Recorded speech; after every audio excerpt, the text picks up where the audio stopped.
بالله من الشيطان الرجيم.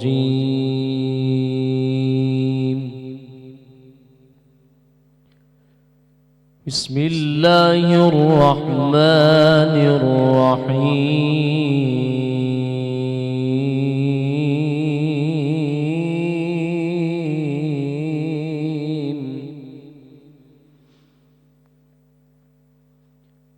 لو أنزلنا هذا القرآن على جبل لرأيته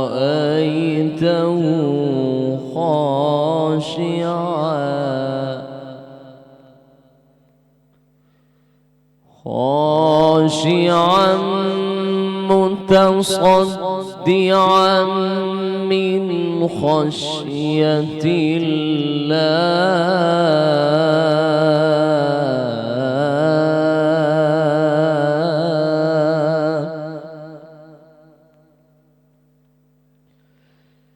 وتلك الأمثال نضربها للناس لعلهم يتفكرون.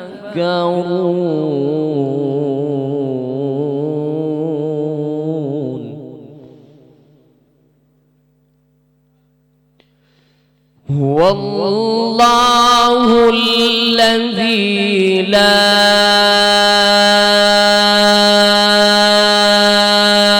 إله إلا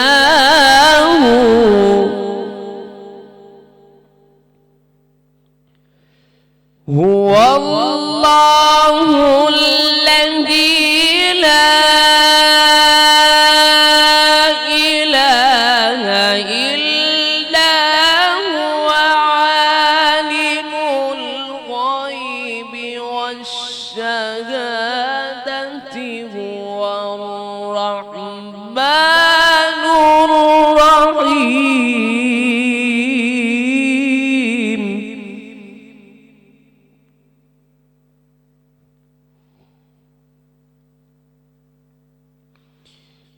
لو أنزلنا هذا القرآن على جبل لرأيته خاشعا متصدعا من خشية الله.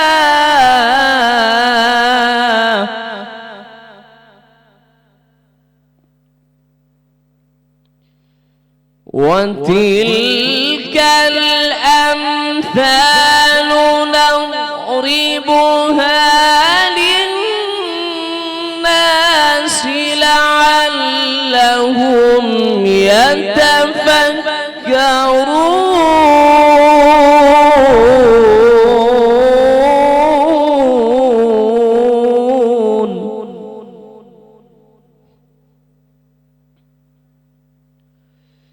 هو الله الذي لا إله إلا هو عالم الغيب والشهادة عالم الغيب والشهادة هو الرحمن الرحيم.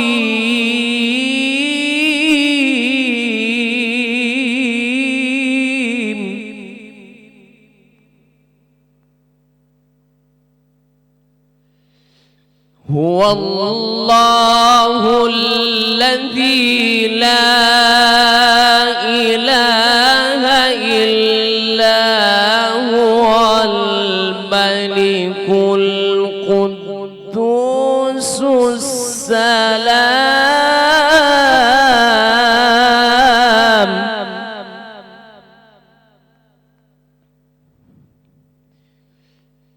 الملك القدوس القدوس السلام المؤمن المهيمن العزيز الجبار المتكبر سبحان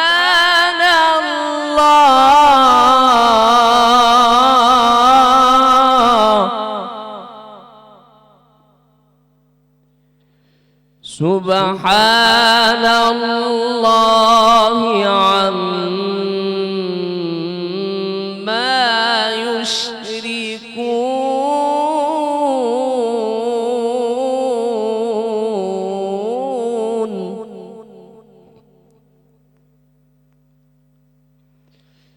بسم الله الرحمن الرحيم. قل هو الله أحد الله الصمد.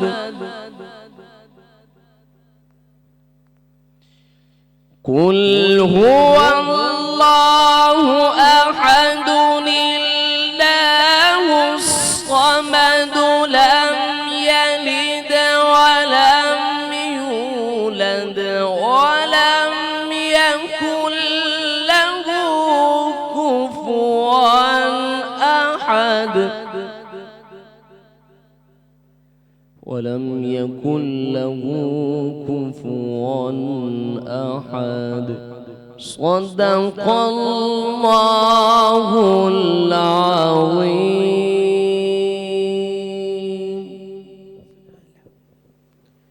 बिस्मिल्लाहिर्रहमानिर्रहीम.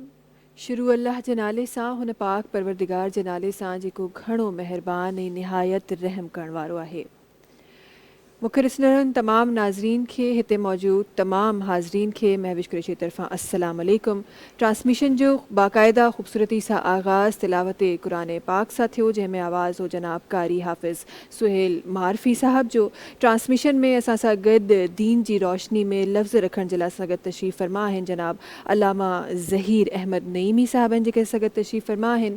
अॼोकी ट्रांसमिशन जा ख़ुसूसी महिमान असां गॾु तशरीफ़ फ़रमा आहिनि जनाब पाण चेयरमैन आहिनि पाकिस्तान एक्सलेंस क्लब जा, गॾोगॾु सिंध फ़नकार वेलफेयर ट्रस्ट जा पाण चेयरमैन आहिनि, एंकर पर्सन आहिनि, जनाब पाण एनालिस्ट बि आहिनि, राइटिंग में बि माशाल्लाह सां जनाब जो एक्सपीरियंस आहे. जनाब हमीद भुट्टो साहब आहिनि, जेके असां गॾु तशरीफ़ फ़रमा आहिनि. ट्रांसमिशन में असां सां गॾु कुझु आवाज़नि जो बि साथ आहे, उन्हनि जी तरफ़ मां वञणु चाहियां थी. असां गॾु जेके आवाज़ूं तशरीफ़ फ़रमा आहिनि उन्हनि में नालो आहे कामरान कलंदरी साहब जो. असां सां गॾु नातख़्वा तशरीफ़ रखनि था हमीद रज़ा कादरी साहब आहिनि. असां सां गॾु हिकु ॿियो आवाज़ तशरीफ़ रखे थो जनाब साद चिश्ती साहब आहिनि, जेके असां गॾु तशरीफ़ रखनि था. ट्रांसमिशन में हिकु ॿिए आवाज़ जो बि साथ आहे आकिब कादरी साहब आहिनि, जेके असां गॾु अॼोकी ट्रांसमिशन में तशरीफ़ रखनि था. ट्रांसमिशन खे स्पॉन्सर कयो आहे डालडा कुकिंग ऑयल ऐं बनास्पति. डालडा कुकिंग ऑयल उहो ऑयल ऐं बनास्पति आहे जेको गुज़िरियल 80 सालनि खां असांजी मदद जे दिलि ते राज करे रहियो आहे ऐं असां सभिनी खे, तव्हांखे ऐं मूंखे हेल्दी कुकिंग सोल्यूशन ॾेई रहियो आहे. डालडा कुकिंग ऑयल ऐं डालडा बनास्पति. ट्रांसमिशन खे स्पॉन्सर कयो आहे Young's food chicken mayonnaise spread. ही उहो चिकन मेयोनीज़ स्प्रेड आहे जेको पाकिस्तान जो लार्जेस्ट ब्रांड आहे ऐं उन सां गॾोगॾु हिन में चिकन जे ज़ाइके सां गॾु ग़िज़ाइत बि तव्हांखे मूंखे मिलंदी आहे. ट्रांसमिशन खे स्पॉन्सर कयो आहे सनरिच फोर्टिफाइड आटा. ही उहो चक्की जो आटो आहे जंहिंमें असांखे तमामु आयरन, तमामु ज़िंक असांखे हिन में मौजूदु आहिनि. बहितरीन पैकेजिंग सां गॾु ही तव्हांजे ऐं मुंहिंजे घरनि में पहुचंदो आहे ऐं असांजी सहरियुनि खे सजाईंदो आहे. ट्रांसमिशन खे स्पॉन्सर कयो आहे GFS builders and developers. GFS builders and developers उहो ब्रांड आहे जेको पाकिस्तान में घटि क़िस्तनि ते जेके घर आहिनि उहे असांखे तव्हां ताईं ऐं मूं ताईं पहुचाए रहिया आहिनि. ॾाढा ज़बरदस्त हिननि जा प्रोजेक्ट्स आहिनि. हिननि जो चवणु आहे त पाकिस्तान जो हर माण्हू पंहिंजे घर जो ख़्वाबु पूरो करे सघे थो GFS बिल्डर्स एंड डेवलपर्स सां. ट्रांसमिशन खे स्पॉन्सर कयो आहे वाइटल टी. वाइटल पीओ ज़िंदगी जियो. वाइटल उहो ब्रांड आहे जंहिंजा पाकिस्तान में हिकु ॾींहं में 5 करोड़ खां वधीक चांहि जे कपनि जी कंज़प्शन आहे ऐं हिननि जी कामयाबी जो राज़ हिननि जो मयार ऐं ज़ाइको आहे. ट्रांसमिशन खे स्पॉन्सर कयो आहे मलका मसाला द क्वीन ऑफ टेस्ट, जंहिंखे असां चवंदा आहियूं. मलका मसाला उहो ब्रांड आहे जेको पाकिस्तान जे हर नंढे ऐं वॾे स्टोर ते दस्तियाबु आहे. ट्रांसमिशन खे स्पॉन्सर कयो आहे क्विस आइसक्रीम सिरप ऐं क्विस जूसिस। ही उहो सिरप ऐं जूसिस आहिनि जेके कुदरती गुलनि सां असांखे उन्हनि जी ख़ुशबू उन्हनि में मिलंदी आहे, उन्हनि जो ज़ाइक़ो उन्हनि में मिलंदो आहे ऐं हिन जो हिकु सिप असांखे तरो ताज़ा करे छॾींदो आहे। ट्रांसमिशन खे स्पॉन्सर कयो आहे न्यू टाउन डेयरी, सुबह का आगाज़ न्यू टाउन डेयरी बटर के साथ। न्यू टाउन डेयरी बटर उहो बटर आहे जेको 100% प्योर ऐं ऑर्गेनिक बटर आहे ऐं हे तव्हांजे मुंहिंजे घरनि में सहरी में अक्सर मिलंदो आहे। ट्रांसमिशन खे स्पॉन्सर कयो आहे रूह अफ़ज़ा मशरूबे मशरिक़। रूह अफ़ज़ा उहो मशरूब आहे जेको अक्सर असांजे इफ़्तारी जे दस्तरख़ाननि ते रंग सां गॾोगॾु ज़ाइक़ो बि सजाईंदो आहे। रूह अफ़ज़ा जो चवणु आहे त ही पाकिस्तान में कई सदियनि खां, कई सालनि खां ही पाकिस्तान जो पसंदीदा मशरूब आहे। ट्रांसमिशन खे स्पॉन्सर कयो आहे यूनिक बैटरी। यूनिक बैटरी उहो ब्रांड आहे जेको पंहिंजे वर्ल्ड क्लास स्टैंडर्ड सां बैटरी तयारु करे रहियो आहे ऐं हिननि जी बैटरी इंतिहाई पाइदार ऐं लॉन्ग टर्म हलंदी आहे। ट्रांसमिशन जे आगाज़ में हमेशह कुझु लफ़्ज़ सजाईंदी आहियां ऐं उन मां कोशिशि कंदी आहियां त तव्हां ऐं मां गॾिजी सिखूं। अॼु असां जंहिं ॻाल्हि ते असां डिस्कस करण वारा आहियूं ऐं दीन जी रोशनी में इंशाअल्लाह लफ़्ज़ अलामा साहब जा बि पंहिंजी ट्रांसमिशन में इंशाअल्लाह रखण वारा आहियूं। अॼु असां ज़िक्र करण वारा आहियूं एतिकाफ़ जो। एतिकाफ़ उहा इबादत जंहिंखे सुनत नबवी बि चयो वेंदो आहे ऐं एतिकाफ़ उहा इबादत जेके आख़िरी अशरे में तव्हां पंहिंजो वक़्तु, तव्हां ऐं मां पंहिंजो वक़्तु वक़्फ़ करे छॾंदा आहियूं ख़ुदा ताला जी इबादत में ऐं उन वक़्तु न कंहिं दुनिया जी ॻाल्हि जो ज़िक्र हूंदो आहे, न कंहिं दुनिया जी ॻाल्हि जो फ़िक्र हूंदो आहे। फ़िक्र हूंदो आहे त सिर्फ़ु ज़िक्र ख़ुदा जो ऐं ज़िक्र मुस्तफ़ा जो। उहा इबादत जंहिंखे हिकु अज़ीम इबादत जो क़रार ॾिनो वियो, उहा इबादत जंहिंमें दुनियावी सभु ॻाल्हियूं छॾे असां सिर्फ़ु दीन जी ॻाल्हियूं कंदा आहियूं ऐं दीन जे लाइ असां पंहिंजे उहो तमामु वक़्तु वक़्फ़ करे छॾंदा आहियूं।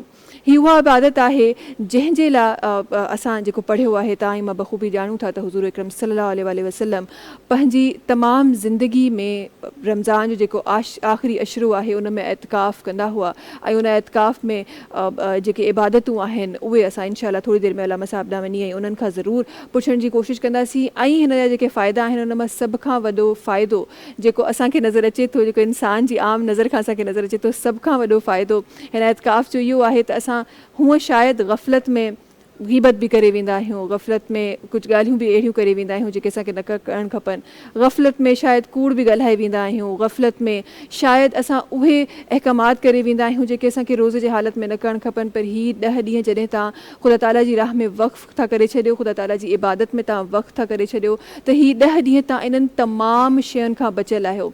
सभ खां वॾो फ़ाइदो एतिकाफ़ जो इहो बि नज़र अचे थो त ही आख़िरी अशरो जंहिंमें लैलतुल क़दर लिखियलु आहे, ही आख़िरी अशरो जंहिंमें उहा अज़ीम राति लिखियलु आहे जेका कंहिंखे मिली वञे त उनखां ख़ुशनसीब को माण्हू न आहे, उनखे उहा राति उन इबादत में मिलणी ई मिलणी आहे। इहो सभिनी खां वधीक फ़ाइदो एतिकाफ़ जो आहे। अॼु इंशाअल्लाह छो त एतिकाफ़ जूं तयारियूं जेके आहिनि उहे तव्हांजे मुंहिंजे घरनि में जिन खे अलाह साईं नसीब करे जेके वेहण जी कोशिशि कनि पिया, जेके सोचनि पिया, जिन नियत कई आहे, तयारियुनि जो सिलसिलो एतिकाफ़ जो ज़रूरु नज़र असांखे पंहिंजे घरनि में ईंदो हूंदो। त अॼु ज़रूरु असां उहे अहकामात जेके एतिकाफ़ करण जे लाइ ज़रूरी आहिनि ऐं जिन खां मुमानियत आहे अॼु पंहिंजे ट्रांसमिशन में इंशाअल्लाह उनजो ज़िक्र कंदासीं। गॾोगॾु अॼु छो त 19 रमज़ान मुबारक आहे, अॼु उहो ॾींहुं बि आहे जंहिं ॾींहुं मौला मुश्किल कुशा शेर ख़ुदा हज़रत अली रज़ी ताला अन्हा उन्हनि खे अॼोके ॾींहुं इब्ले मुजलिम ज़रब हईं। त अॼु पंहिंजे ट्रांसमिशन में उन्हनि जो ज़िक्र बि ज़रूरु रखंदासीं। ट्रांसमिशन में असां सां गॾु जेके ख़ुसूसी महिमान तशरीफ़ फरमा आहिनि उन्हनि जी तरफ़ वञणु चाहींदा आहिनि। सभिनी खां पहिरीं त तव्हांजी वॾी महिरबानी पंहिंजो वक़्तु कढी ऐं तव्हां असांजी ट्रांसमिशन में शामिलु थियो। कीअं हो, ख़ैरियत सां हो? टीम जी महिरबानी जो अॼु रमज़ान जे हिन बाबरकत ॾींहं ते अवां सॾायो। अॼु उहो ॾींहुं बि आहे जिथे जीअं ॻाल्हि पई की मौला अली जे ज़रब जो ॾींहुं ऐं सभिनी मुस्लमाननि छा पूरी काइनात लाइ ॾुखो ईंदड़ ॾींहुं बि आहे। बिल्कुलु बिल्कुलु बिल्कुलु ईअं ई आहे। वॾी महिरबानी तव्हांजी, तव्हां वक़्तु कढी अॼोके ॾींहं में असांजी ट्रांसमिशन में शामिलु थियो ऐं इंशाअल्लाह ट्रांसमिशन में वक़्तनि फ़वक़्तनि असां खोड़ सारियूं ॻाल्हियूं आहिनि जेके तव्हांजी ज़िंदगी जे एक्सपीरियंस जूं बि आहिनि उहे बि इंशाअल्लाह ज़रूरु शामिलु कबियूं। ऐं मां चाहियां थी त सिलसिलो ट्रांसमिशन में नात शरीफ़ जो, हम शरीफ़ जो, ज़िक्र ख़ुदा, ज़िक्र मुस्तफ़ा जो बि इंशाअल्लाह स्टार्ट कयूं। असां गॾु कुझु आवाज़ूं गॾु आहिनि, उन्हनि आवाज़ुनि जी तरफ़ वञणु चाहियां थी। असां गॾु तशरीफ़ रखनि था कामरान कलंदरी साहब, उन्हनि खे गुज़ारिश आहे त पंहिंजी ख़ूबसूरत आवाज़ सां ई ट्रांसमिशन में रखनि। बिस्मिल्लाहिर्रहमानिर्रहीम। اعوذ باللہ من الشیطان الرجیم بسم اللہ الرحمن الرحیم اللہم صلی اللہ سیدنا محمد النبی الامی وعلیہ آلہ وصحبہ وبارک وسلم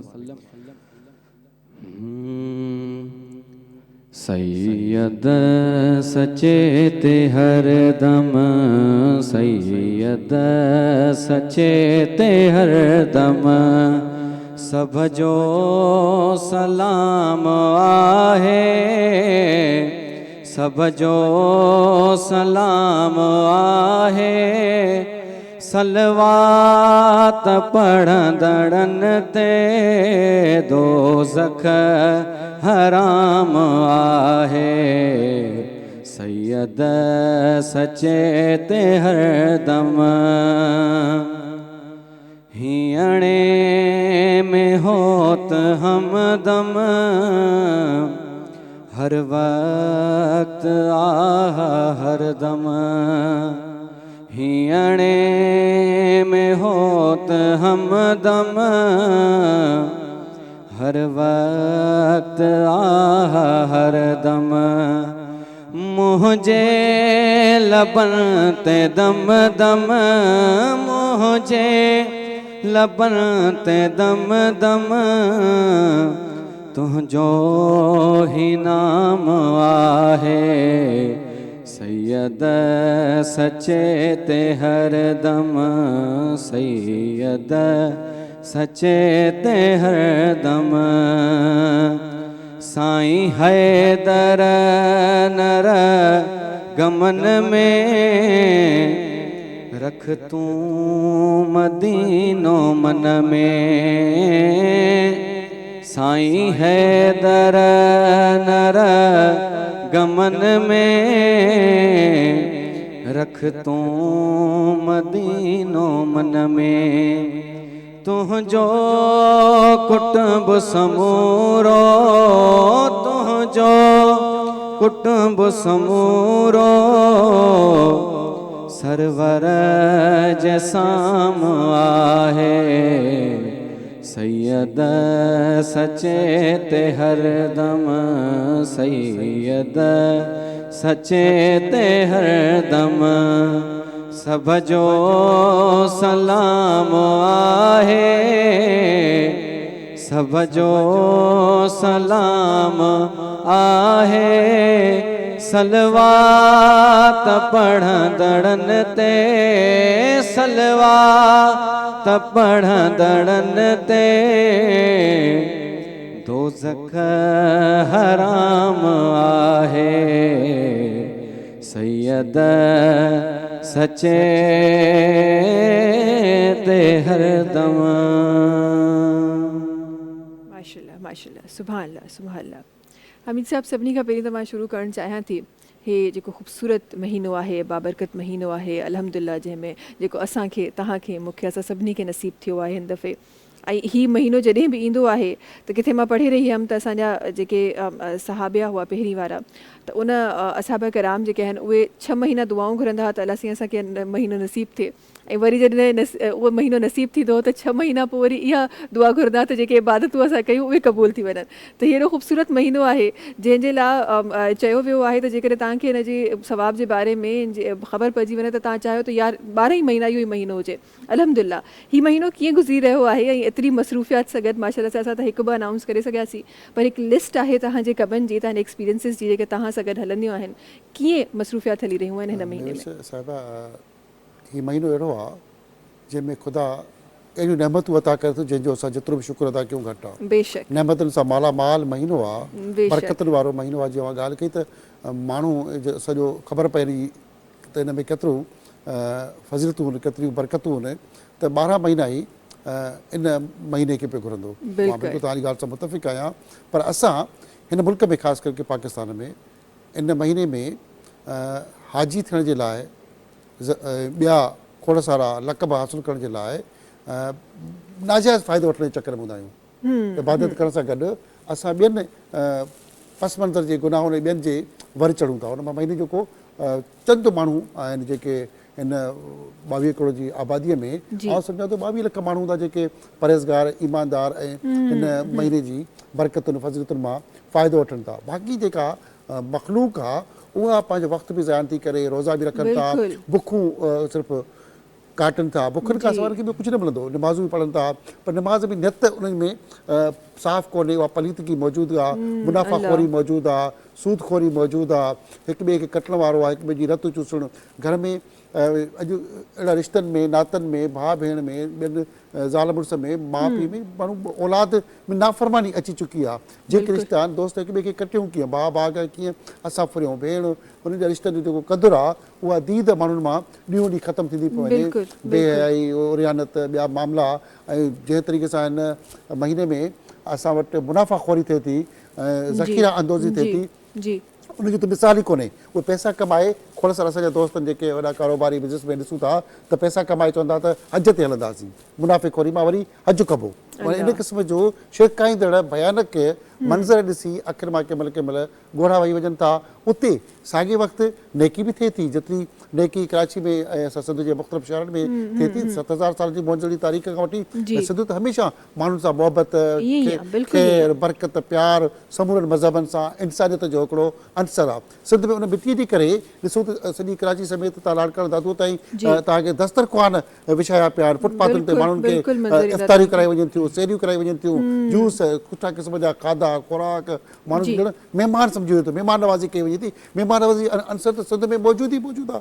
उन धरती जो असरु अॼु उहो सॼी सिंध मां माण्हुनि खे मोहबतूं मिलनि थियूं, अफ़गानिस्तान खां या KPK खां या जेके बलूचिस्तान खां या पंजाब खां या ॿियनि इलाइक़नि खां जेके माण्हू उहे उते सिर्फ़ु सिंध जी गिलाऊं बि था कंदा।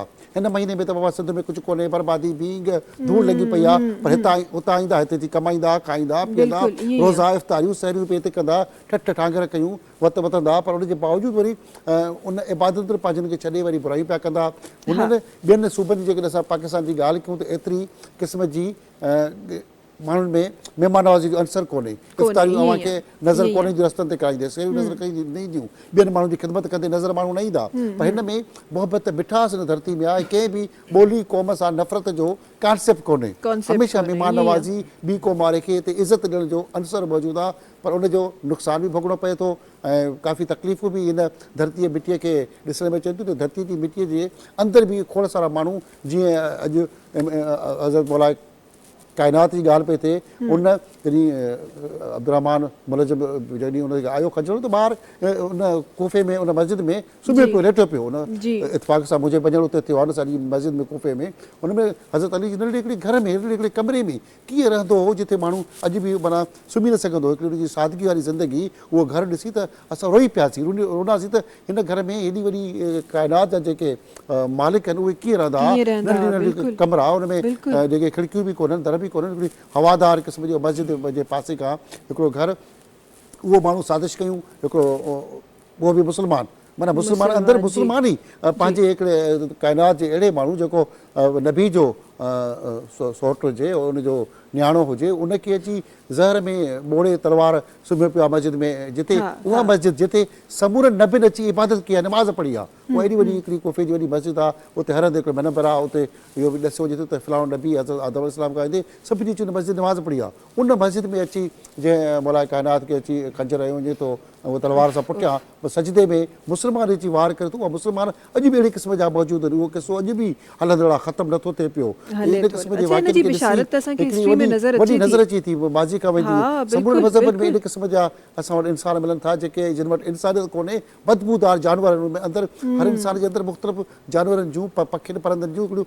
ख़सलतूं मौजूदु हूंदियूं आहिनि। उन क़िस्म जा शैतानगिरी कैरेक्टर बि मौजूदु अचनि था। वरी जेके मौला काइनात जी ॻाल्हि ॾिसूं त माफ़ु करण वारो अंसर, जॾहिं इमाम हुसैन हसन अचनि था, ज़ख़्मी आहे, तड़पे पियो रत में, तॾहिं बि उहो थो चए त इन मुंहिंजे कातिल खे, इन मूंखे ज़ख़्मी कंदड़ खे ओतिरो ज़ख़्म ॾिजो जेतिरो मूंखे ज़ख़्म कयो, उनखे क़तल करे कीमो न कयो। असांखे सभु माण्हू चवंदा आहिनि की कीमो कयो वञे, उनजे बावजूदि उनखे मारण जी इंसाफ़ जी ॻाल्हि कयूं त उन इंसाफ़ इन खां वधीक ॿियो कहिड़ो इंसाफ़ थी सघे थो। जेतिरो मूंखे नज़र पवंदी एतिरी हिनखे ज़रब ॾियो, वधीक न कजो। त अहिड़े क़िस्म जा उन हिकिड़े माण्हू, उहो मुस्लमान बि हिकिड़े ॿिए माई जे चवण ते, कंहिंजे चवण ते उन सां शादी करण जे चकर में या रिश्तनि नातनि जे चकर में हेॾो वॾो हिकिड़ो कहर कयो जेको सॼी काइनात में ख़तमु थी सघे। उनजी पोइ अॻियां हली उन्हनि जे औलाद सां जेको कुझु थियो आहे त हिते उहे बि को काफ़र कोन आहे, मुस्लमान अची नची काफ़र बणिजी नुक़सान असांखे हिस्ट्री में ॿई शयूं नज़र अचनि थियूं। हमीद सां असांखे इहो पासो बि नज़र अचे थो, वरी असांखे हिस्ट्री में उहो सख़ाफ़त जो कॉन्सेप्ट, उहो जीअं तव्हां चयो इंसाफ़ जो कॉन्सेप्ट, उहो माफ़ु करण जो कॉन्सेप्ट हिस्ट्री में असांखे उहे शयूं बि नज़र अचनि थियूं था जॾहिं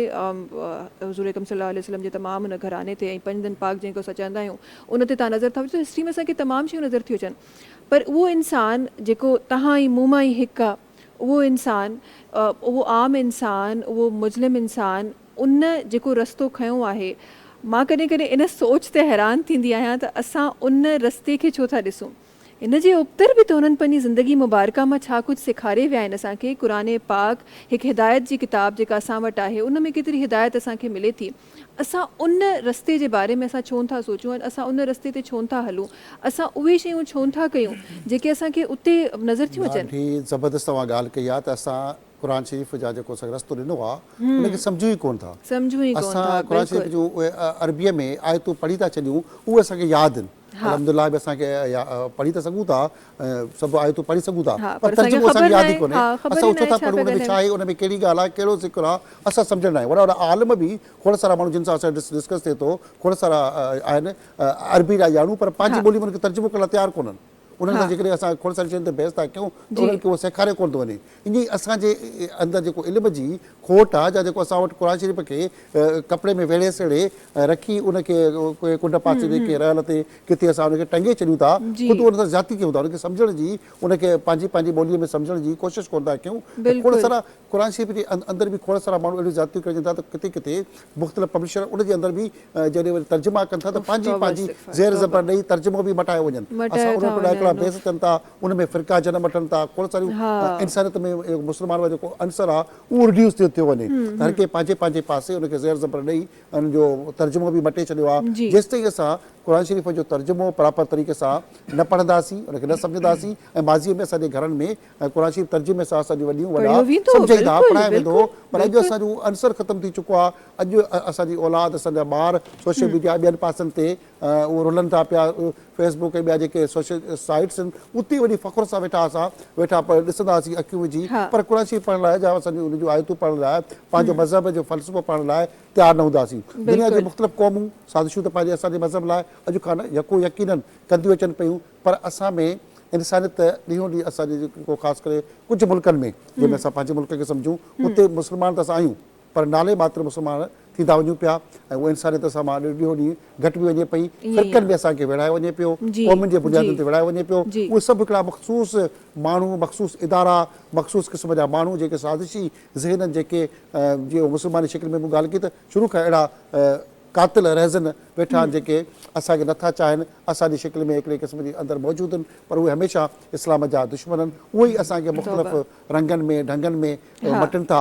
उहे ई अॼु जेके असांजे इमामनि खां वेंदे, मौला अली खां वेंदे सभिनि खे ज़रबूं पहुचाईंदा रहिया, शहीद कंदा रहिया, उन्हनि जी बि त औलादूं मौजूदु आहिनि न, उन्हनि जी बि नसलूं मौजूदु आहिनि। उहे अॼु बि मुख़्तलिफ़ शिकिलनि में, मुख़्तलिफ़ उहिदनि ते, मुख़्तलिफ़ रंग ढंग में मौजूदु आहिनि, जेके अॼु बि असांखे वॾे टुकड़ में पूरा आहिनि। उनजे बावजूदि हिन क़ौम खे सलाम आहे त हीअ क़ौम हमेशह हिमत, जस्तजू सां, पंहिंजी पावर सां, पंहिंजी ताक़त सां इस्लाम जो नालो खणी सरबलंद करे वेठा आहियूं। खोड़ सां अहिड़ा बि इस्लाम जा मुल्क आहिनि, तुर्की ॿिया ॾिसूं जेके इस्लाम जा चैंपियन आहिनि, पर अॼु उते इस्लाम जो ॻोल्हण सां लभे थो। मस्जिदनि में माण्हू सिर्फ़ु फोटोग्राफी लाइ वञनि था पिया। अॼु दुबई जे असां मस्जिदनि में सिर्फ़ु फोटोग्राफी था वेठा कयूं। तुर्की खां वेंदे मलेशिया, ॿियनि खोड़ मुल्कनि में जेकॾहिं असां वञूं था, उते नेपाल में, त उते मस्जिदियूं फोटोग्राफी जो सबबु बणियल आहिनि। उते मुस्लमान नाले जा मुस्लमान बणिजनि था, पर इहो सॼो पासो उनजे बावजूदि इस्लाम ॾींहों ॾींहुं तरक़ी करे पियो, इस्लाम वधे पियो, इस्लाम घटिजे न पियो दुनिया में। अॼु जेकॾहिं रोज़ा रसूल में, अलाह जे घर मके में ॾिसूं त सभ खां वधीक हज जेतिरी रश आहे। ताज़ो 3 महीना पहिरियां बि उते मौजूदु, 3 महीना पहिरियां डिसंबर में जेका मूंखे रश नज़र आई, ऐं सोचे नथो सघां, ऐं तक़रीबन हर साल कोशिशि कंदो आहियां त वेंदो रहां, सलाम थींदो रहे, पर उनजे बावजूदि जेके बरकत रमज़ान सां गॾु तव्हां सभिनी साम्हूं हाज़िर, असां गॾु खोड़ सारियूं ख़ूबसूरत आवाज़ूं आहिनि जेके तशरीफ़ फरमा आहिनि। उहो सिलसिलो बि मां जारी रखणु थी चाहियां, छो त मां हमेशह चाहींदी आहियां त जेतिरा असांजा ख़ूबसूरत आवाज़ूं आहिनि जेके तशरीफ़ खणी अचनि थियूं, उहे तमामु आवाज़ूं असांजी ट्रांसमिशन में शामिलु थी सघनि। असां गॾु हमीद रज़ा कादरी साहिब आहिनि जेके तशरीफ़ फरमा आहिनि, उन्हनि खे गुज़ारिश आहे त पंहिंजी आवाज़ असांजी ट्रांसमिशन में रखनि। ऐं अॼु माशाअल्लाह सां हमेशह ई वांगुरु, तक़रीबन हमेशह ई वांगुरु आवाज़नि में ॾाढी बरकत आहे। तव्हां सभिनी सां गुज़ारिश आहे त 2 अशार असांजे ट्रांसमिशन में शामिल कयो ताकि सभिनी जो आवाज़ूं शामिल थी सघनि। बिस्मिल्लाह रहमान रहीम। मैं बंदा है आसी हूँ,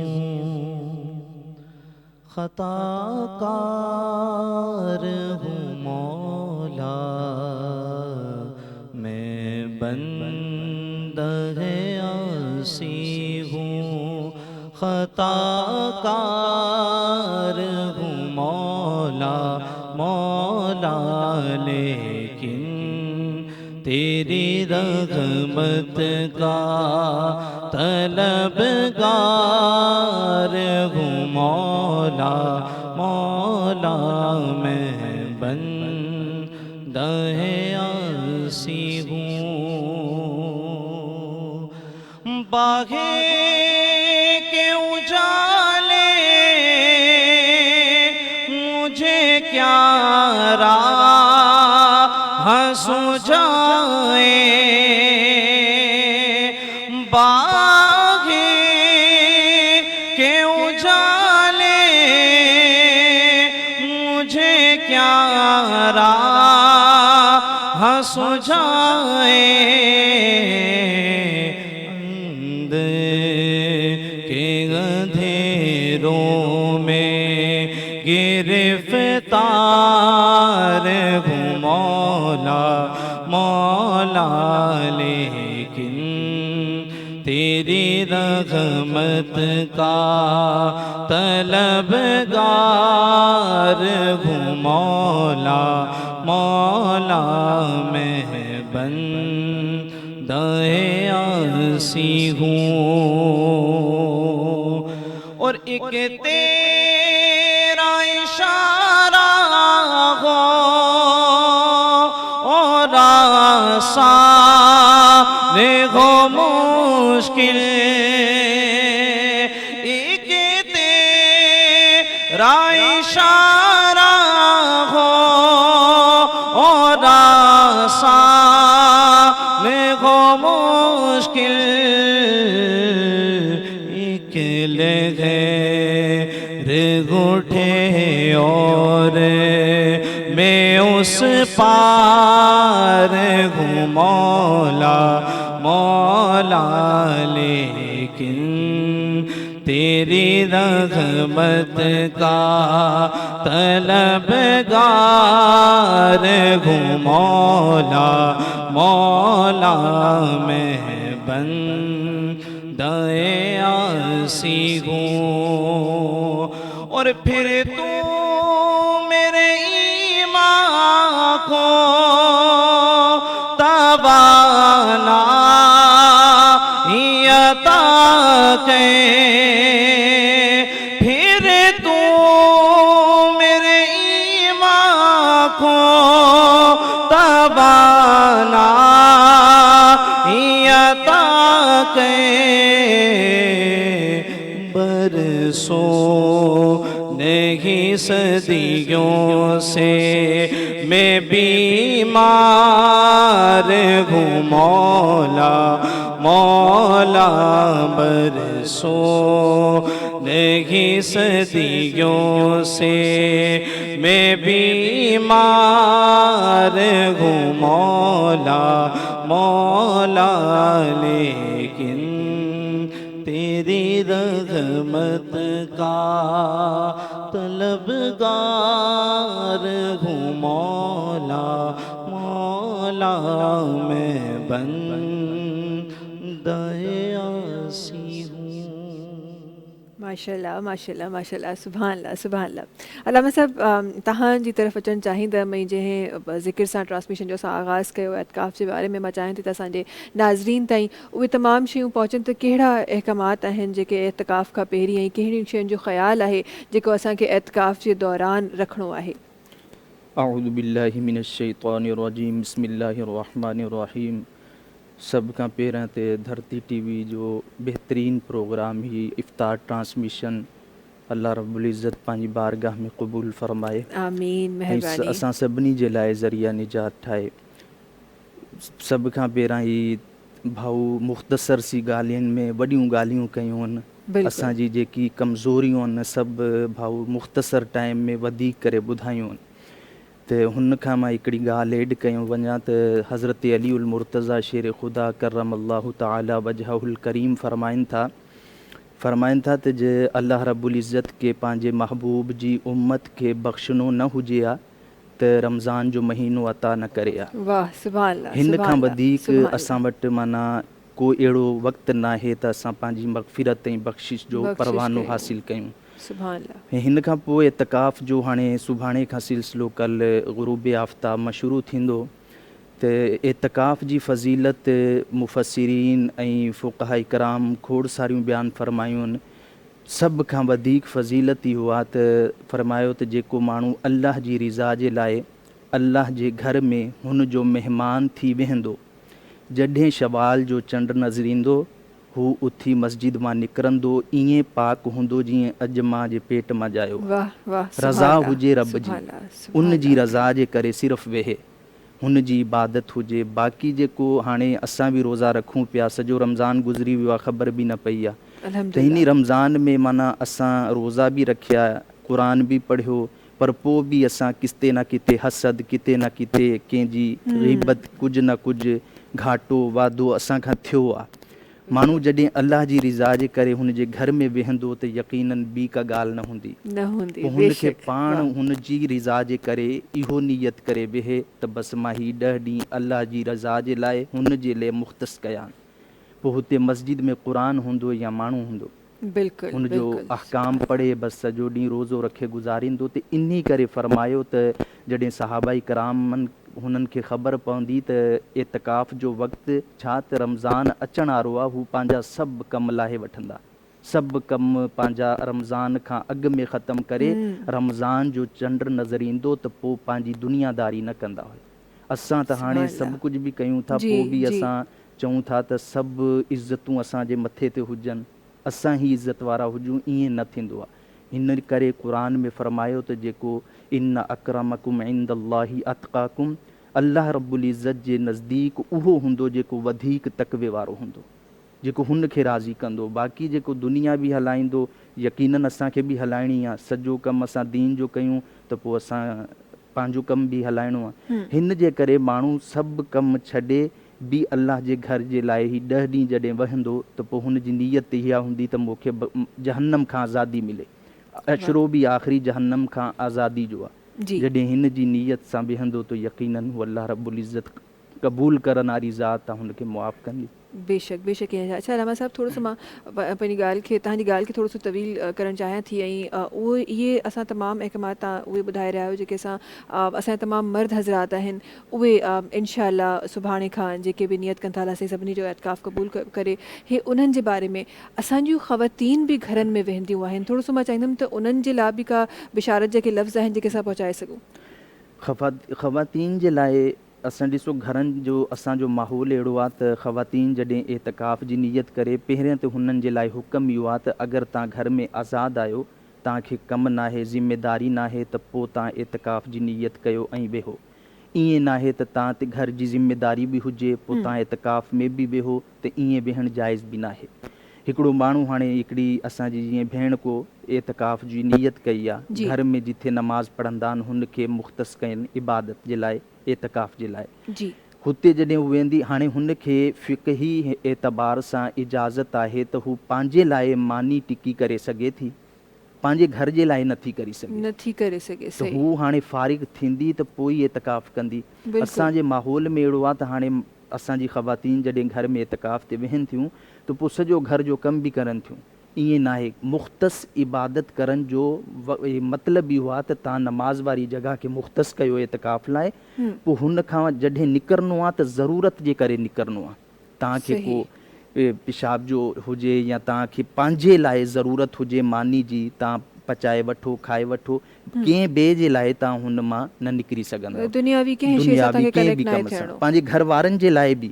त हीउ हुकम आहे। असांजी ख़वातीन खोड़ सारियूं मुसलमान भेणूं माऊं घरनि में एतिकाफ़ जो एहतमाम कंदियूं आहिनि, त यकीनन उन्हनि जो बि इरादो ऐं नियत इहा हूंदी आहे त अल्लाह साईं असांखे जहन्नम मां आज़ादु करे, ऐं असांजे वालिदैन जे लाइ दुआऊं कंदियूं आहिनि।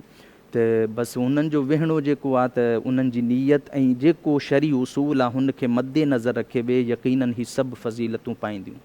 इंशाअल्लाह इंशाअल्लाह। ॾाढी ख़ूबसूरत ॻाल्हि था कई। जल्दी सां हिकु ॿिए आवाज़ जी तरफ़ वञणु चाहियां थी। साद चिश्ती साहिबनि जेके तशरीफ़ फरमा आहिनि, उन्हनि खे गुज़ारिश कंदासीं पंहिंजी आवाज़ सां ट्रांसमिशन में रखनि। बिस्मिल्लाह रहमान रहीम।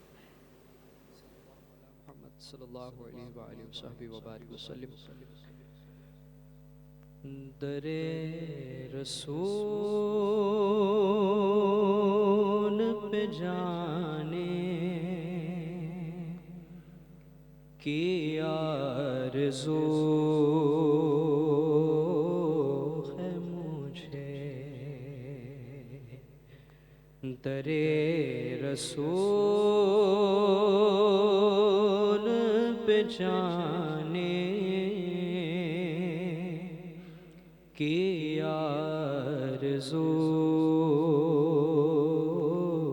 ہے مجھے.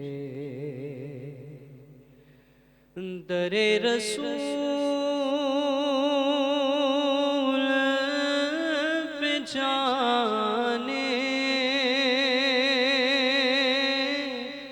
کی آرزو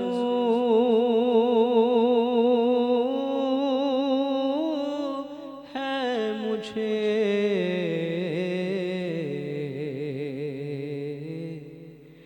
وہیں پہ سر کو جھکانے کی آرزو ہے مجھے. اور در رسول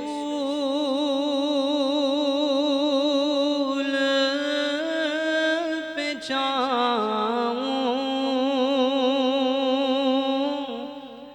وہیں کا ہو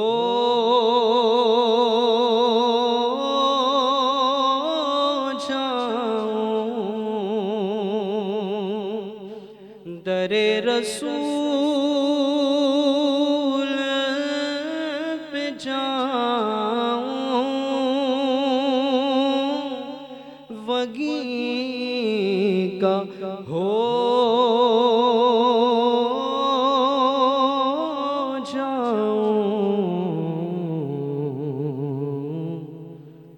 غلام خود کو بنانے کی آرزو ہے مجھے. غلام خود کو بنانے کی آرزو ہے مجھے. اور در حضور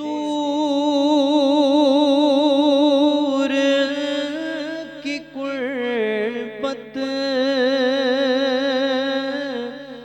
نصیب ہو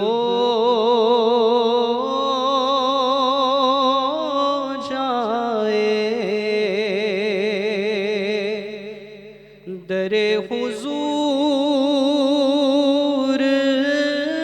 کی قربت نصیب ہو جائے.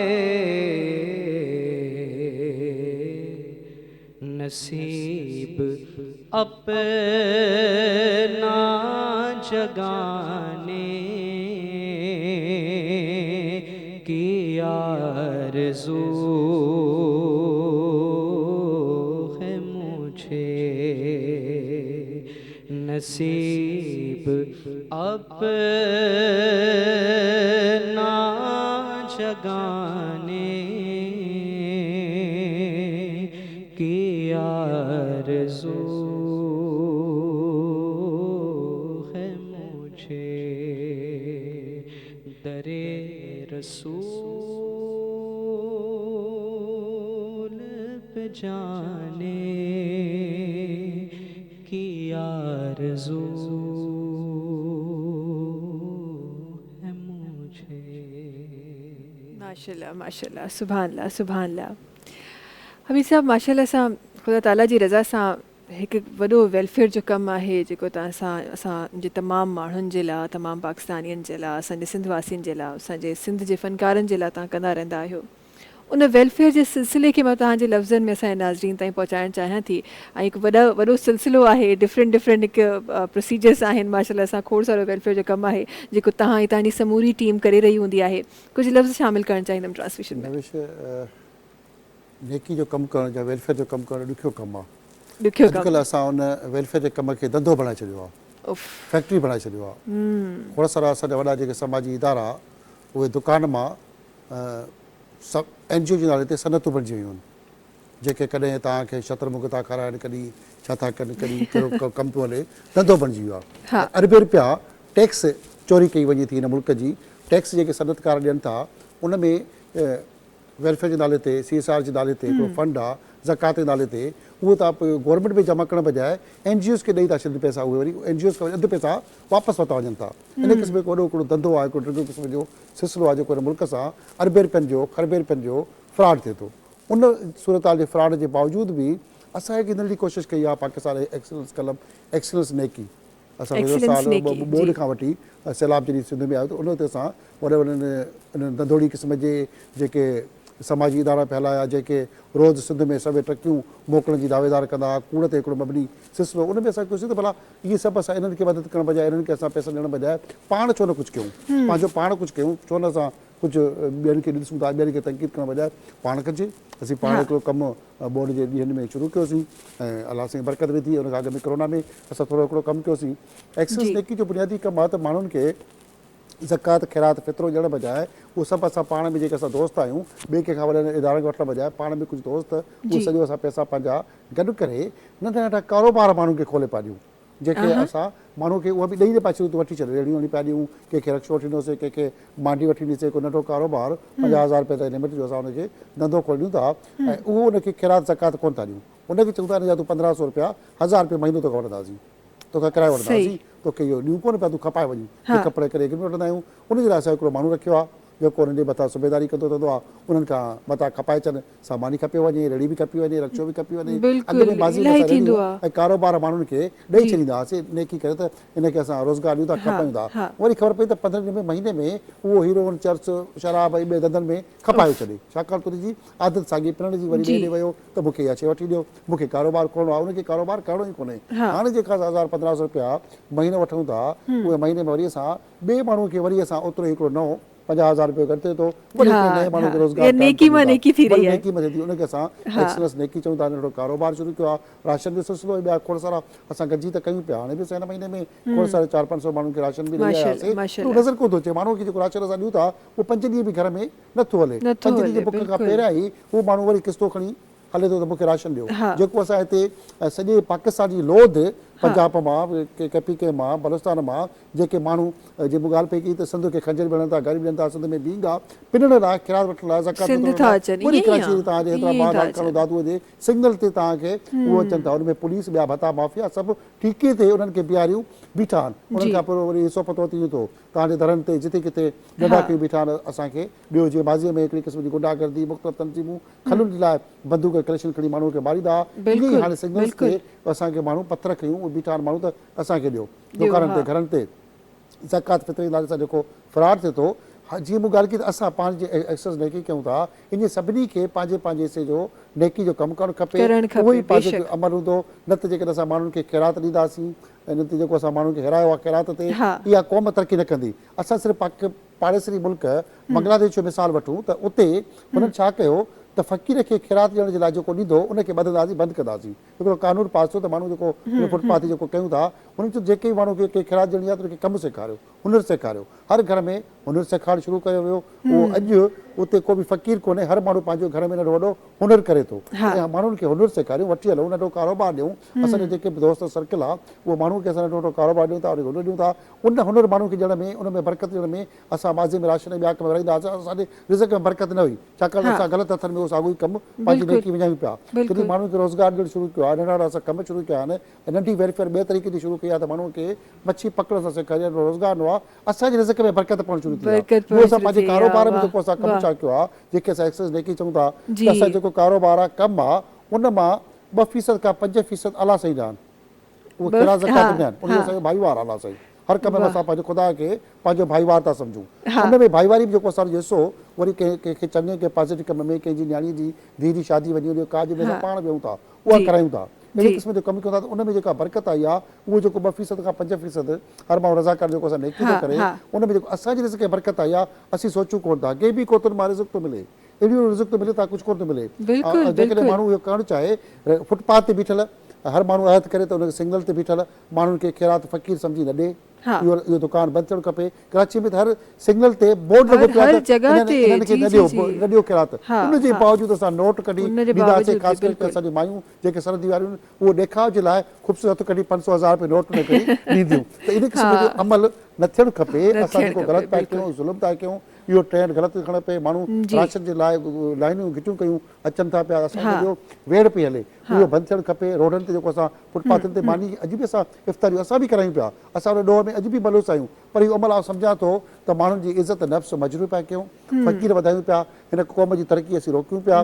क़ौम जी तरक़ी तॾहिं थींदी त माण्हुनि खे असां हुनुर सेखारियूं। असांजी मुल्क वेलफेयर स्टेट न हुजण जे करे मुल्क में गुरबत, महांगाई, बदहाली, बुरायूं जनम वठनि थियूं। माण्हू असांजे पाड़नि में, ओड़े पाड़े में, असांजे हर घर में मवाली वधनि पिया। मवाली हर घर में मौजूदु आहिनि हिनमहिल, उहो चाहे उहो चर्स पीए, अफ़ीम पीए, सिगरेट पीए, कंहिं न कंहिं नशे जे वरचड़ लाइ, या रोज़गार न करे, कमु न करे, या कंहिं ॿी ग़लति सोचनि में माण्हू जकड़ो पियो आहे। उन मां बचण जो हल आहे त असां माण्हुनि खे हुनरमंद कयूं, हुनरमंद पाकिस्तान ठाहियूं, माण्हुनि खे नेक कयूं, चङनि रस्तनि ते हलूं, इबादत ते वठी हलूं, बुराइनि खां बचायूं। असां बुराइनि खे बचाइण बजाए असीं चऊं था पाण बहितर हुजे। इस्लाम जी ॻाल्हि पई थी, ॿोली सम्झण जी ॻाल्हि, असांजा खोड़ अहिड़ा ठेकेदार जेके मुस्लमान अजीम हज़रत इमाम खे पंहिंजो हज़रत अली साईं खे जीअं ज़रब लॻाई, उहो बि त मुस्लमान हो न। अहिड़े क़िस्म जा हाणे बि मुस्लमान जेके उन नस्ल मां ताज़ो लाहौर में माई आई, हिलाला लिखियो पिया, कपिड़ा पाता पिया, जिनखे पंहिंजी ॿोली सम्झ में न पई आई, ॿोली जी तशरीह न पई आई, उन्हनि खां उहा माई वीचारी मज़लूम वरी वेठी हथ ॿधियूं माफ़ी थी वठे। त इन क़िस्म जी दीन जी ठेकेदारी बि न हुजणु खपे। कहिड़ो बि दीन हुजे उन दीन में आसानियूं आहिनि, पर असां वटि ड्रिजा अलाह साईं त जीअं ॻाल्हि कई त रमज़ान हुई असांखे बरकत नेकियुनि लाइ अहिड़ो महीनो आहे, पर असां हिते खोड़ सारा मज़हब जे आड़ में ड्रिजारे वञे थो, असांखे ॿार जूं धमकियूं मिलनि थियूं, सभु कुझु कोन्ह थींदो। नेकी कयो, इंसानियत कयो, एक्सलेंस नेकियूं कयो, ऐं सम्झां थो दोज़ख पंहिंजो पाण सां माफ़ थी वेंदी। बिल्कुलु बिल्कुलु ईअं आहे। ऐं नेकी अमल बि अहिड़ो आहे त तव्हांजो दिलि बि साफ़ु कंदी आहे, तव्हांजो अंदरि बि साफ़ु कंदी आहे। जॾहिं तव्हां उन रस्ते ते तव्हां ईंदा आहियो त ख़ुदा ताला वरी तव्हांखे उहा राह ॾेखारींदो आहे जेका वरी कॾहिं मिटजंदी न आहे। वक़्तु आहे ब्रेक जो, तव्हां सां मुलाक़ात कयूं था हिन ब्रेक खां पोइ। बरकते रमज़ान ऐं अल्हम्दुलिल्लाह तव्हांजो ऐं असांजो साथ, ही ख़ूबसूरत साथ ईअं ई बरक़रार आहे। ऐं ख़ूबसूरत महफ़िल में ख़ूबसूरत ज़िक्र, ख़ूबसूरत ॻाल्हियूं अल्हम्दुलिल्लाह थी रहियूं आहिनि। ख़ूबसूरत आवाज़ूं बि आहिनि जेके असांजी ट्रांसमिशन में असां सां गॾु आहिनि। असां गॾु तशरीफ़ रखनि था आकिब कादरी साहब। चाहियां थी त उन्हनि जी आवाज़ असांजी ट्रांसमिशन में रखिजे। बिस्मिल्लाह रहमान रहीम।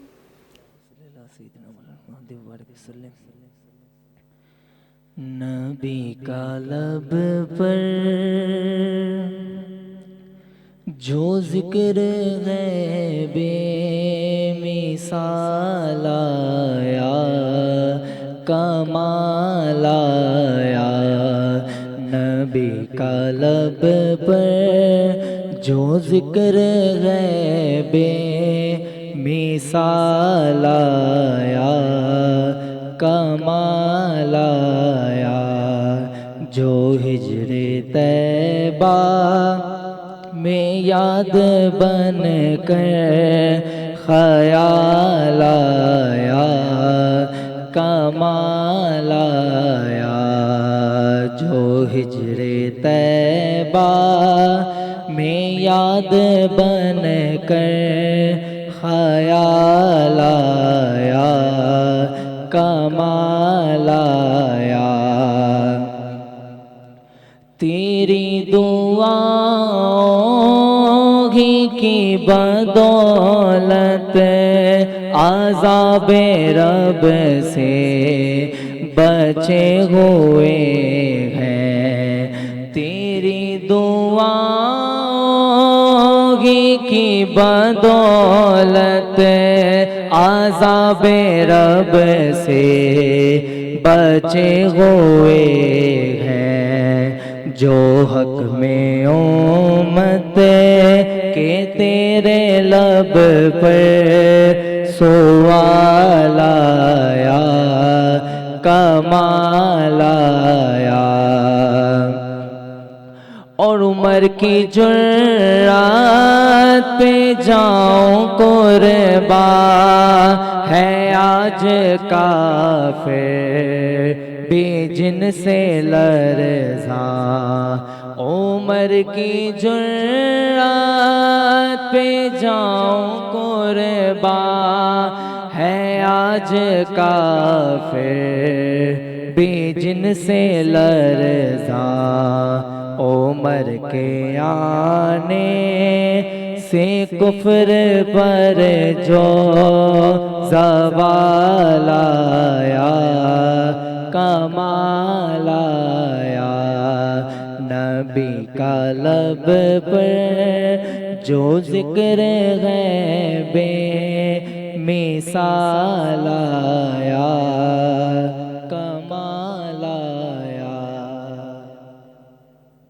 سبحان اللہ سبحان اللہ. جلدی سے حمید صاحب کی طرف وञणु चाहिनि थी. खोड़ सारियूं ॻाल्हियूं आहिनि जेके असांखे शामिल करणियूं आहिनि पर वक़्त जी कमी आहे हमीद साहब वटि छो त ज़ाहिर आहे इंसान जो माशाल्लाह सां बिज़ी पर्सनैलिटी आहे त इंसान जूं खोड़ सारियूं कमिटमेंट्स हूंदियूं आहिनि ऐं तव्हां त हूअं ई हर जॻह ते नज़र ईंदा आहियो हर कंहिं जे चहिरनि ते मुस्कुराहट विखेरींदा था नज़र ईंदा आहियो अल्हम्दुलिल्लाह. इहो बि हिकु मूंखे लॻे थो इहो बि हिकु फ़न आहे जो ख़ुदा ताला कंहिं कंहिंखे ॾिए थो. कोशिशि कजे हा पर इन जी ताक़त बि इन फ़न जी ताक़त बि ख़ुदा ताला कंहिं कंहिंखे ॾिए थो. हर कंहिंजे बस जी इहा ॻाल्हि आहे त हर माण्हू सां रखी सघिजे हर माण्हू सां टाइम उनखे ओतिरो ॾेई सघिजे. इहा हिकु वॾो वाक़ई में हिकु वॾो टैलेंट आहे जो ख़ुदा ताला कंहिं कंहिंखे ॾींदो आहे.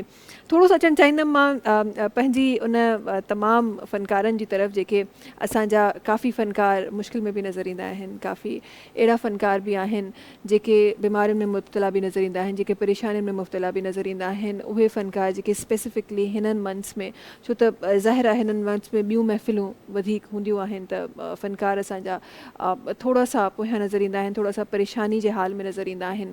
तव्हां जी तरफ़ां वेलफेयर बि आहे वरी तव्हां पर्सनली बि हमेशह माण्हुनि खे पुछंदा रहंदा आहियो ऐं ॾिसंदा रहंदा आहियो. तव्हांजी तरफ़ां असांजे फ़नकारनि जी कीअं सार लही पई वञे? गुज़िरियल 34 सालनि खां 1990 खां वठी फ़नकारनि जी ख़िदमत लाइ कोशिशि कंदो आहियां त पंहिंजे हिसे जो कमु कयां. 1990 खां हिन महिल ताईं फ़नकारनि जी गुरबत जा मसइला हल ई न थिया उते बीठा आहियूं. 34 साल जिथां सफ़र आऊं फ़नकारनि जे लाइ शुरू कयो त फ़नकारनि जा असां हिन पॉइंट्स ते फ़नकारनि मां गुरबत जो ख़ात्मो आणींदासीं फ़नकारनि जा मसइला हल कंदासीं फ़नकारनि मां बीमारियूं मुसीबतूं ऐं बुराइयुनि जो ख़ात्मो आणींदासीं. पर आउं सम्झो त 34 सालनि में फ़न अॻिते वधियो आहे उल्टो पोइते बि थींदो वञे. सदो जो फ़नकार सिर्फ़ु इन ते बीठो आहे 80% सभु न 80% फ़नकार इहो सोचे पियो त मूंखे सकाफ़त खातो फ़नकार ट्रस्ट अमित भुट्टो ऐं ॿिया इदारा मुंहिंजी सार हलाइनि. उन सार हलण जे चकर में उहो कमाए कोन थो रोज़गार नथो करे नशापती ऐं ॿियनि बुराइनि जे वर चढ़ी वियो आहे. उहो 80% फ़नकार सिंध जी सकाफ़त ॿोली अदब लाइ हाञो बणियल आहे. उल्टो उहो फ़क़ीर बणियो वेठो आहे. उहो चयो त बसि मां माना फ़क़ीर वांगुरु उहो जेको फ़न ऐं वारी आहे फ़नकार फ़क़ीर जेको फ़िक्र फ़ाका उहो सॼो उनखे खाई वई आहे. उन में उहो फाथो पियो आहे. उनखां ॿाहिरि उहो निकिरे ई कोन थो. जॾहिं फ़नकार अहिड़ा बि 20% आहिनि जेके असांजा न वज़ीफ़ो वठनि था न चवनि था असांजी सार नथी वञे न असांखे कुझु घुरिजे. खोड़ सां अहिड़ा फ़नकार आहिनि जिन खे ख़बर आहे त उहे ग़रीब आहिनि पर उन्हनि जे घर आउं हमेशह मदद लाइ पहुतुसि मदद खणी वियुसि पर उन्हनि उनखां इनकार कयो. पर उन इनकार में फ़ाइदो छा थियो उन्हनि खे न वज़ीफ़ो था घुरनि बीमार थियनि था न उहे इलाज जी असांखे दांह था कनि न सकाफ़त खाते खे दांह था कनि न असां बि सकाफ़त खाते लाइ उन लाइ दरख़्वास्त करे वञूं था. उहे अॻिते हली पंहिंजो पाण तरक़ी कंदा वञनि था. कॾहिं कॾहिं का मुसीबत आई आहे का सफ़र थी थो पर उन्हनि जेकी तरक़ी कई आहे उहे घणो अॻिते वधी वञनि था. जॾहिं सकाफ़त खातो या ॿियनि फ़न जे आसिरे उहे माण्हू जॾहिं चवंदा असांजी उहे सार लहनि त पोइ मां चवां थो उन्हनि जो नाकामियूं शुरू थी वञनि. जॾहिं माण्हू हॾु हराम थींदो पंहिंजो कमु न कंदो उहो चाहे कंहिं घर में बि हुजे चाहे पंहिंजी फैमिली में हुजे हॾु हराम माण्हू सिर्फ़ु मानी खाइण जे कढ हुजे उहो पंहिंजे माइटनि खे बि कोन वणंदो आहे. ईअं उहो माण्हू फ़नकारनि खे बि अॻिते हली कोन था वणनि. उहे पंहिंजी फील्ड मां बि आउट थी वञनि उहे चैनल तां बि निकिरी वञनि उहे दर बदर आहिनि. अॼु उन दर बदर माण्हुनि खे जा जेके मुसीबत में आहिनि उनजे पोइ बि असां कोशिशि कयूं था सार लहूं मदद कयूं उन लाइ नुक़सानु न थिए. ख़ुदि सकाफ़त खाते खां असां अरबे रुपयनि जी फ़नकारनि जी मदद थिए थी.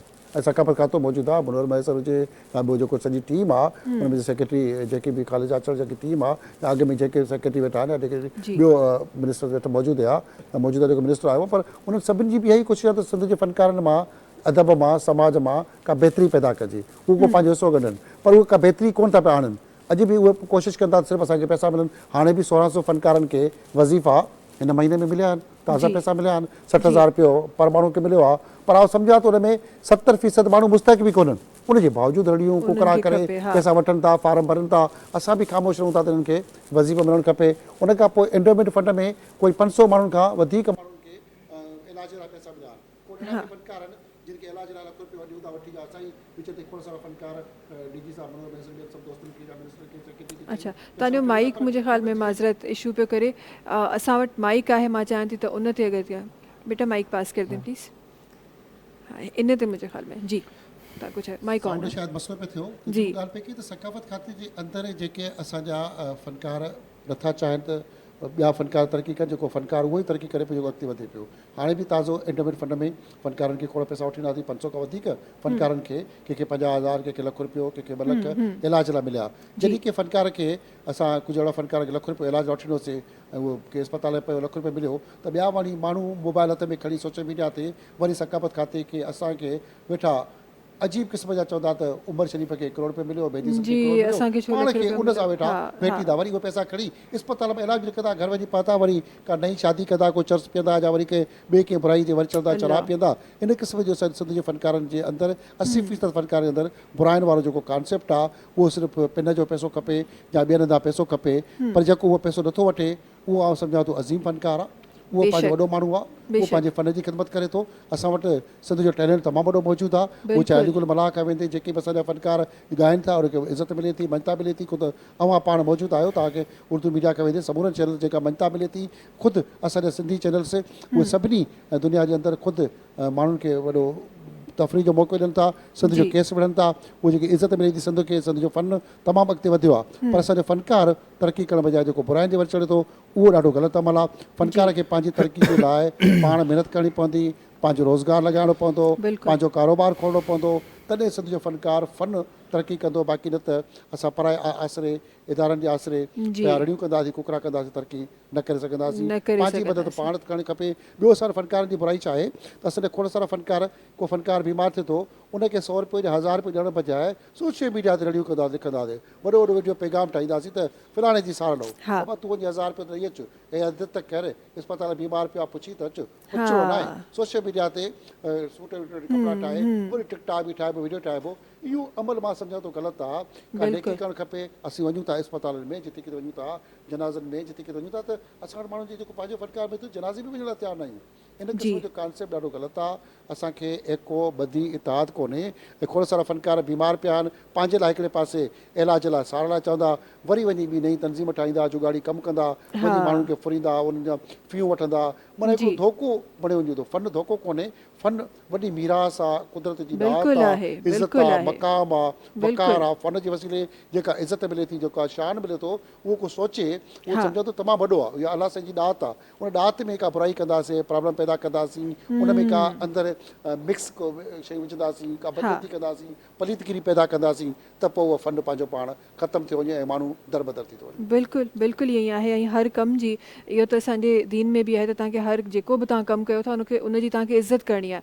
असां उनजी इज़त घटि कंदा आहियूं, फ़ाइदो उन खां घणो वठंदा आहियूं।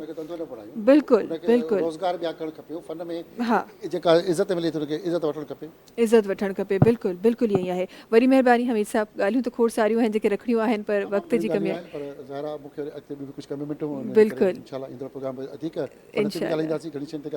इंशाअल्लाह इंशाअल्लाह ज़रूरु। वॾी महिरबानी तव्हांजे सां गॾु हुजण जे लाइ। नाज़रीन, वक़्तु ब्रेक जो थियो आहे, ब्रेक ते हलूं था। ही ख़ूबसूरत ट्रांसमिशन, ही बाबरकत ट्रांसमिशन। या नबी नज़र करम फरमाना, या नबी नज़र करम फरमाना, اے حسنین کے نانا، اے حسنین کے نانا، اے حسنین کے نانا، اے حسنین کے نانا، سیدہ پاک کے صدقے میں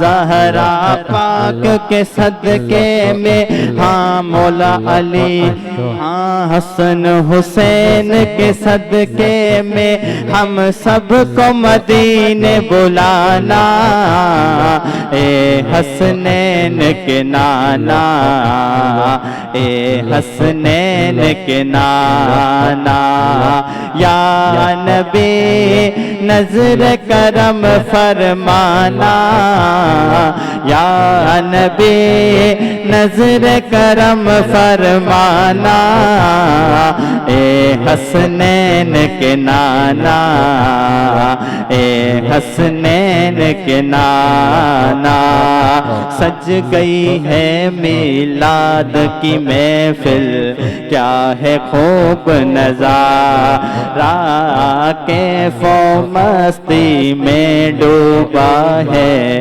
دیکھو عالم سارا، ڈھونڈ رہی ہے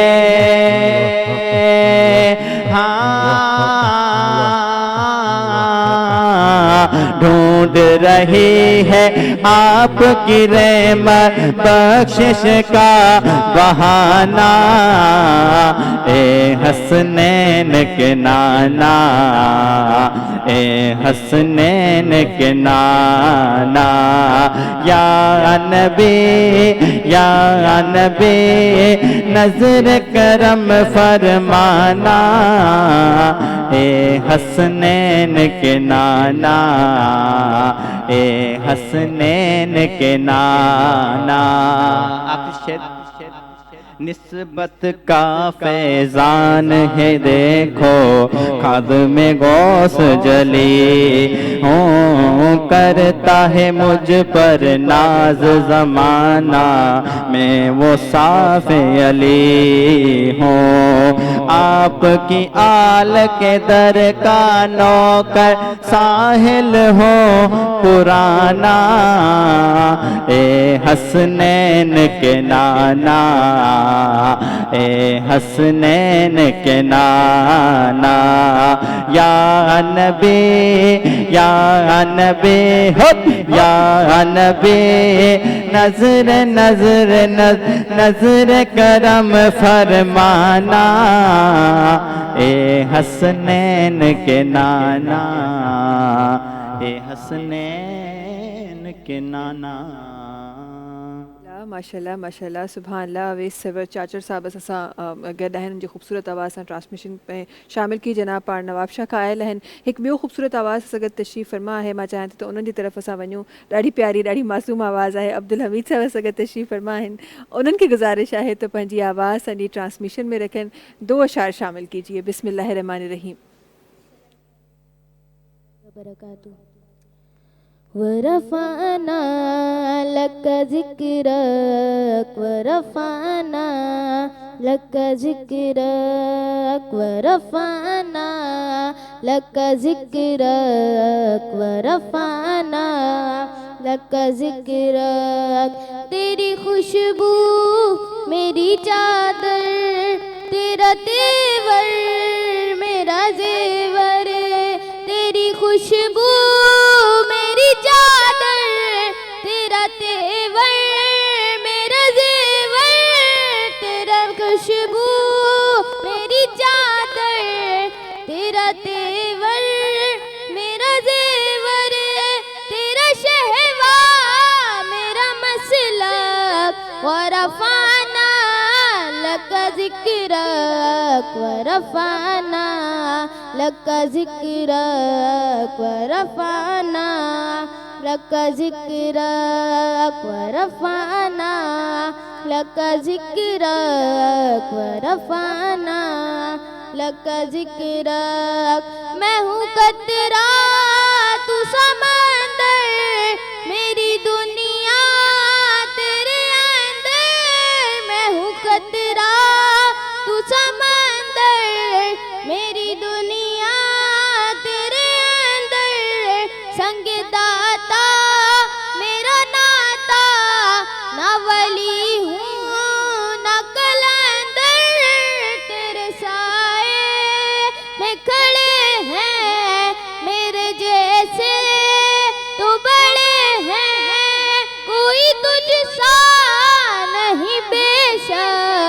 ورفعنا لك ذكرك ورفعنا لك ذكرك ورفعنا لك ذكرك ورفعنا لك ذكرك ورفعنا لك ذكرك.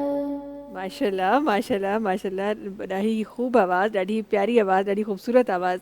असां गॾु हिकु ॿी आवाज़ तशरीफ़ फ़रमा आहे, उन्हनि जी तरफ़ वञणु चाहिनि थी. असां गॾु डॉक्टर हमाद मलिक साहिबनि जेके तशरीफ़ फ़रमा आहिनि, जल्दी सां उन्हनि जो आवाज़ शामिल करणु चाहींदमि. माइक में कुझु स्पेशल हो? इहो थोरो वधीक सुठो माइक हो. बिस्मिल्लाह रहमान रहीम. कुर्बान तोता बच्चा बार आका, कुर्बान तोता बच्चा बार आका, मुद्दस्सिर मुज़म्मिल मन ठार आका, कुर्बान तोता. तू जी सवारी अर्श खाई, तू जी सवारी अर्श खाई, अर्श मथे जा फरिश्तन सजाई, अर्श ने मथे जा फरिश्तन सजाई. जोड़ो तुझे लय कुल संसार आका, जोड़ो तुझे लय कुल संसार आका, मुद्दस्सिर मुज़म्मिल मन ठार आका, कुर्बान तोता. वल्लैल वारी ज़ुल्फ़ ता सदके, महबूब तुझे कदमन ता सदके, महबूब तुझे कदमन ता सदके, मेड़नी नबियुन जा सरदार आका, मेड़नी नबियुन जा. तुझे गुलामन में उतारियो वञामा, गुलामे हुसैन सदायो वञामा, गुलामे हुसैन सदायो वञामा. तुझे बचन जा हुबदार आका, तुझे बचन जा हुबदार आका, मुद्दस्सिर मुज़म्मिल मन ठार आका, कुर्बान तोता. माशाल्लाह सुभान अल्लाह सुभान अल्लाह. अल्लामा साहब, असां अॼोके ट्रांसमिशन जी आख़िरी घड़ियुनि में हुयूं, अॼोके रोज़े जी बि आख़िरी घड़ियुनि में हुयूं. थोड़ी देरि में इंशाअल्लाह वक़्तु इफ़्तार कराची में बि इंशाअल्लाह थींदो. डिफरेंट शहरनि में त शुरू थी वियो आहे, कराची में बि इंशाअल्लाह थोड़ी देरि में तव्हां मां गॾिजी इफ़्तार कंदासीं. मां ॼाणणु चाहियां थी, छो त सुभाणे उहो ॾींहुं आहे जंहिं ॾींहं ते ही जेका ख़ूबसूरत हिकु इबादत आहे, जेका अलाह सां मोहबत जी इबादत आहे, अलाह सां तवक्कुल जी, अलाह ते तवक्कुल जी इबादत आहे, उन तालुक़ जी इबादत आहे, जेको तालुक़ तव्हांखे दुनिया जी तमामु शयुनि खां परे वठी वञी सिर्फ़ु इबादत जो रस्तो ॾेखारे थो. उन तालुक़ जो सुभाणे इंशाअल्लाह ॾींहुं हूंदो ऐं अलाह साईं सभिनी खे नसीब करे. मां थोरो सो ॼाणणु चाहियां थी स्पेशली ॿ शयूं. हिकु शइ त असां वटि अक्सर ॾिठो वियो आहे त असां मस्जिदुनि में एतिकाफ़ लाइ त वेंदा आहियूं, पर और गॾु फ़ोन बि असांजा हूंदा आहिनि, फ़ोन जो इस्तेमालु बि जारी ऐं सारी रहंदो आहे। हिक ॿिए सां ग़ालिबन ईअं ई हूंदो आहे त परदनि जो हिकु परदा हूंदा आहिनि विच में, उन परदनि मां हिक ॿिए सां ॻाल्हियुनि जो तालुक़ बि जारी हूंदो आहे। वरी जॾहिं मां घरनि में ॾिसां थी त असांजी जेके ख़वातीन आहिनि, स्पेसिफिकली मैरिड असांजी जेके ख़वातीन आहिनि, उन्हनि ते छा इहो वाजिबु आहे अगरि घर में का ज़िमेदारी न आहे, घर में ॿिया माण्हू आहिनि घर जी टेक केयर करण जे लाइ, मेड्स आहिनि, पर शौहर जी इजाज़त वठणु छा उन्हनि जे लाइ ज़रूरी आहे? इहे ॿ शयूं जल्दी सां असां प्रोग्राम में शामिलु कंदासीं। बिस्मिल्लाहिर्रहमानिर्रहीम। बहितरीन तव्हां सुठी ॻाल्हि कई आहे त असां जॾहिं हिकिड़ो एतिकाफ़ आहे इज्तिमाई ऐं हिकिड़ो आहे इनफ़िरादी। मस्जिदनि में हाणे इनफ़िरादी जेको आहे एतिकाफ़ ख़तमु करे छॾियो आहे। घणो करे हाणे गॾु ई वेहनि था, पर्दा बि नथा लॻाइनि, गॾु हूंदा आहिनि ताकी जेकी बि इबादत करे सभु गॾु हुजनि, हिकिड़े थी ज़िक्र कयूं, सभु कुझु कयूं गॾु ई। हाणे घरनि जी जेकी असांजी औरतूं आहिनि हू मर्द जी इजाज़त खां बग़ैर त न वेहंदी, ज़रूरी आहे इजाज़त शोहर हुनखे ॾिए, माना फ़ारिग़ आहे, फ़ुर्सत आहे त हुन खां पोइ इजाज़त बि हुनखे मिले, ऐं शोहर बि ॾिसे त असांजे घर में कम वारा आहिनि, ॿिया आहिनि जेका त पोइ ही वांदो आहे या इन जे करे हिनखे भली इजाज़त ॾेई छॾे, सुठी ॻाल्हि आहे। हिन जे लाइ बि मग़फ़िरत जी दुआ कंदी, पंहिंजे लाइ बि कंदी। त हिन खां सवाइ जेको मोबाइल ही असां ॿिया कम कंदा आहियूं, उहो अलाह जी रज़ा ऐं हुनखे राज़ी करण जे लाइ न वेहूं था। मोबाइल त असांजो बंदि हुजे, माण्हू जेका मस्जिदनि में वेहनि घर छॾे अचनि, ऐं खोड़ सारा माण्हू आहिनि सिगरेट पीअनि था, आदि आहिनि या गुटको अहिड़ी शइ खाईंदा आहिनि, उहो बि एतिकाफ़ सां गॾोगॾु कंदा आहिनि, जेको ही बुरो अमल आहे। ही नबी पाक सल्लल्लाहु अलैहि वसल्लम फरमायो त तव्हां कुझु बि अहिड़ी शइ खाए मस्जिद न वञो त तव्हांजे मुंहं मां स्मेल अचे, फ़रिश्ता हूंदा आहिनि, हुननि खे अज़ियत थींदी आहे। इन जे करे आख़िरी ॻाल्हि मां ऐड कयां थो त असां नेकी कयूं था, असांजी जुस्तजू न आहे त असां ॾिसूं असांजी नेकी क़बूल थी आहे या न थी आहे, हीअ असां में जुस्तजू न आहे।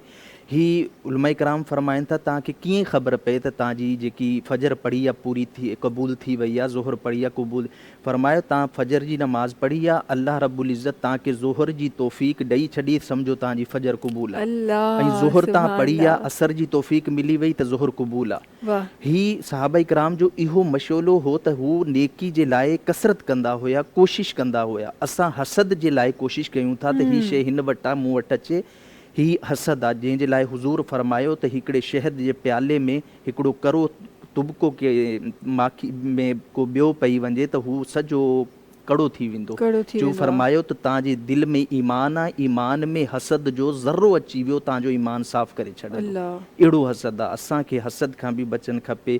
ऐं हीअ त अल्लाह जी रज़ा जे लाइ वेहनि जा ॾींहं आहिनि, पंहिंजी मग़फ़िरत उम्मत मुस्लिमा जी मग़फ़िरत जी दुआऊं कनि ताकी असांजे लाइ अल्लाह रब्बुल इज़्ज़त जहन्नम खां मुआफ़ करे असांखे जन्नत अता करी छॾे। आमीन आमीन सुम आमीन। ऐं असांजी बि तमामु उन्हनि जेकी बि असांखे अॼु अगरि ट्रांसमिशन जे थ्रू ॾिसी रहिया आहिनि, तमामु भेनरूं, तमामु भाउर, तमामु असांजा बुज़ुर्ग, तमामु ॿार जेके वेहणु चाहिनि था, उन्हनि सभिनीनि सां हिकु ख़ुसूसी दुआ ज़रूरु तव्हां सभिनी खे घुरणी आहे। असां तमामु पंहिंजी मग़फ़िरत लाइ, पंहिंजे निजात लाइ त असां बेशक असां घुरंदा आहियूं, पर ही उहा इबादत आहे जंहिंमें तव्हांजूं तमामु दुआऊं पूरी थियनि। लैलतुल क़दर तव्हांखे मिले थी। पाकिस्तान जे लाइ ख़ुसूसन पाकिस्तान जे लाइ तव्हां सभिनी खे गुज़ारिश आहे त पाकिस्तान खे पंहिंजी दुआउनि में, असांजे मुल्क खे पंहिंजी दुआउनि में ज़रूरु यादि रखिजो। ट्रांसमिशन जे आख़िर में असां गॾु हिकु ॿियो आवाज़ु आहे, जल्दी सां उन्हनि जी तरफ़ वञणु चाहींदो आहियां। असां गॾु अज़ान कादरी साहिबनि जेके तशरीफ़ फरमा आहिनि, आख़िर में असां इंशाअल्लाह उन्हनि जो आवाज़ु शामिलु करे रहिया आहियूं। नाज़रीन, तव्हां सां मुलाक़ात इंशाअल्लाह सुभाणे थींदी। असांखे इजाज़त ॾींदा। बिस्मिल्लाहिर्रहमानिर्रहीम। पाल नबी मेरे दर्दां दी दवा देना, लजपाल नबी मेरे दर्दां दी दवा देना, जदों वक्त नज़ा आवे, जदों वक्त नज़ा आवे, दामन दी हवा देना, मैं नात तेरी पढ़ना, मैं जिक्र तेरा करना, आका मैं नात तेरी पढ़ना, ذکر تیرا کرنا اس ذکر دی برکت نال اس ذکر دی برکت نال میری قبر وسا دینا دل روندا اے میرا دل روندا اے میرا دل روندا اے میرا دل روندا اے میرا دل روندا اے میرا دل روندا اے جان دینے جدوں لوکی مدینے نو ہن سانو وی یا آقا ہن سانو وی یا آقا